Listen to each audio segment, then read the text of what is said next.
Hi, my name is Mark Vance and welcome to my ePortfolio. This ePortfolio is a requirement of the University of Akron Instructional Technology Master's Program. This site was created using HTML coding, and the entire site was coded, and we learned this in our multimedia class. And we put together this ePortfolio to showcase our artifacts from the master's programs and also to include in there um, some artifacts from our actual classroom work. As you can see up here at the top, there's the home, which is the screen that we're on now. You have leadership, teaching and learning, instructional design, multimedia development, professional development, and this last tab is going to be a little bit information about me and also my resume.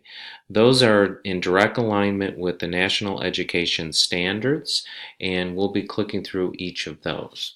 I chose on this first page to try to keep it pretty much simple. There's a picture of myself, and then there's also a video recording of, I give you a little bit of information about myself, and there's also a little bit of music there. So if you look here, you can hear the music. I won't play the whole thing.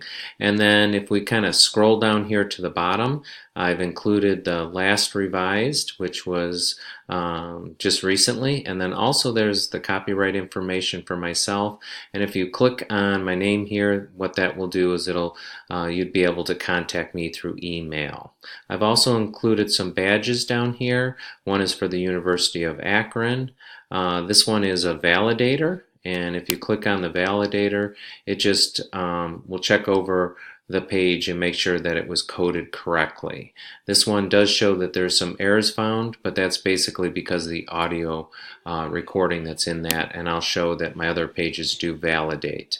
And then this connects you, this ISTE just connects you over to the standards for teachers for instructional technology. And we can close out of that. And then here we are back at the home page. I chose this orange color because orange is actually one of my favorite colors, so since this was all about me, I chose to use that orange. Up here at the top, I did darken the orange down a little bit, and then I included a color change for each and all the links. So if we go to this first leadership page, I've tried to keep all my pages as consistent as I could. At the top will always be this menu bar, so no matter what page you're on, you'll be able to go from page to page easily. On this first leadership page, I've also included just a little image here at the top of the page, and then down here I've created a table, and this is where I will be adding in some of the artifacts, not only from the University of Akron on the left-hand side, but then I'll also be including some field experience from my actual classroom will go on this side, and that will stay consistent throughout my each page that you might click on. So again, down here at the bottom are these three tabs that will stay consistent, and again, if you click on the validation on this page, you can see that it is validated properly. So now if we click over now to teaching and learning, now on this page again, staying very consistent, so the users, when they go from tab to tab, won't have to search around for any information because it'll be all right there in the table. I tend to like to use borders around my tables and each of the cells because I just think that makes it a little bit easier to contain any of the information.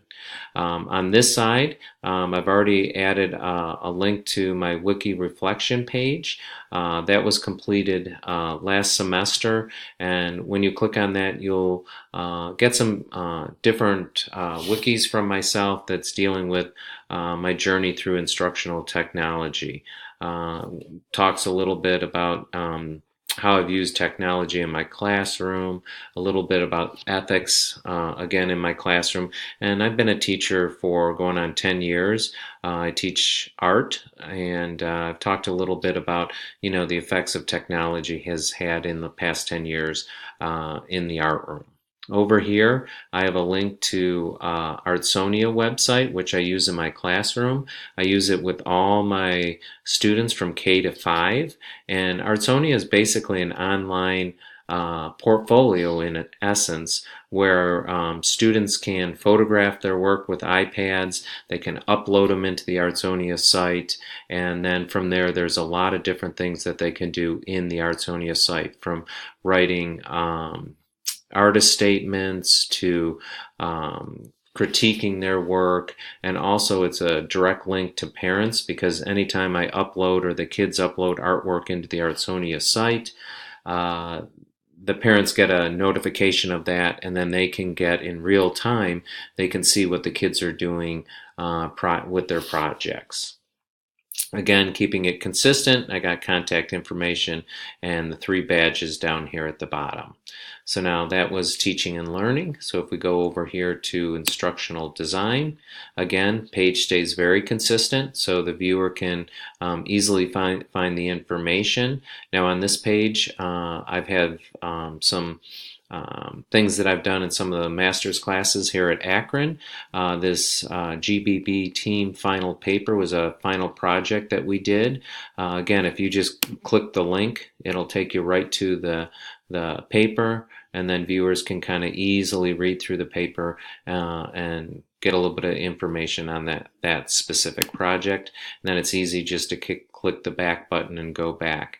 Here again, this was again in the class was our final project. This is where we if we click on that one, it will take us to the final project, which is actually a Brightspace, which was a a standard class, and the instructor needed some help kind of transitioning that class to be an online class, and that was our final project, just assisting him in getting some of the information from the standard classroom to where his students could start to take the class online. And then this is just some more links that we can click to here. Now, in regards to for instructional design, one of the field experiences I've included is Class Dojo. And Class Dojo is something that we use in our building. All the different teachers use it in different fashions, but basically Class Dojo is it's kind of like a way that you can have a direct connection to the parents, because in Class Dojos the kids can they set up little icons, and when each classroom teacher has the ability, when the kids are working well, and let's say they're on task, the kids can earn points for being on task, or being helpful, or just however the teacher might like to set it up. It's a way of scoring points, and then the kids can hear a audible sound when they do something good, so they can see right away that they earned a point, or if they're doing something wrong, you hear kind of a different tone, and that'll tell them, uh-oh, I better get back on task. And then you also can have emails set up there with parents, so in real time parents can you can email back and forth when the kids are doing things well, and they can also see any of the points the kids are getting.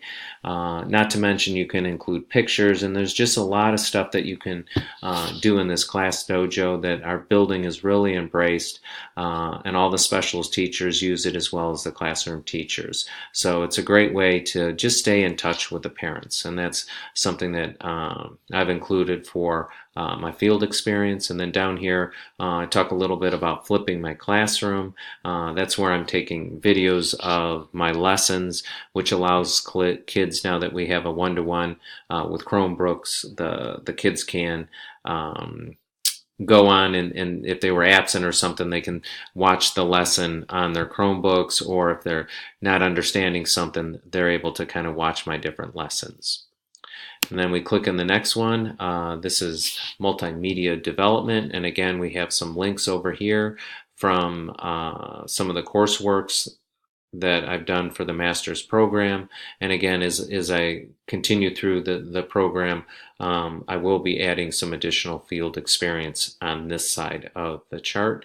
And again, it's all staying very consistent.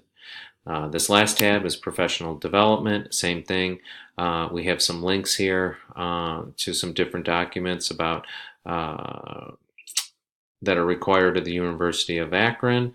We'll be again adding some more field experience on this side.